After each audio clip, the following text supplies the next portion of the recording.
অনেকদিন বন্ধুর সঙ্গে দেখা হয় নাই, বহু বছর পর হঠাৎ করে এক বন্ধু আর এক বন্ধুর বাড়িতে এসেছে, যে বলছে, ভাই যদিও বহু বছর পর এসেছি কিন্তু আমার হাতে সময় নাই, আজ আমি বেশ সময় তোমার বাড়িতে থাকবো না।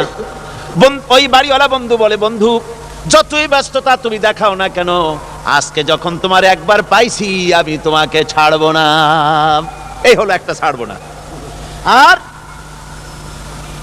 ঢাকা হাইকোর্টের সামনে থেকে মকিম গাজী পালায় গেছে, ডাকাত। পুলিশ খুঁজতে খুঁজতে হয়রান হয়ে এই ডাকাতটারে যদি পাওয়া যায়, আর ওই ডাকাত যদি বলে, স্যার আপনি আমার ধর্মের ভাই, আপনি আমার বাপ, আপনি মেহেরবানি করে আমাকে ছেড়ে দেন, পুলিশ বলবে, বেটা গোটা পুলিশ বাহিনী তোর জন্য হয়রান, তোরে যখন একবার পাইছি তোরে আর ছাড়বো না।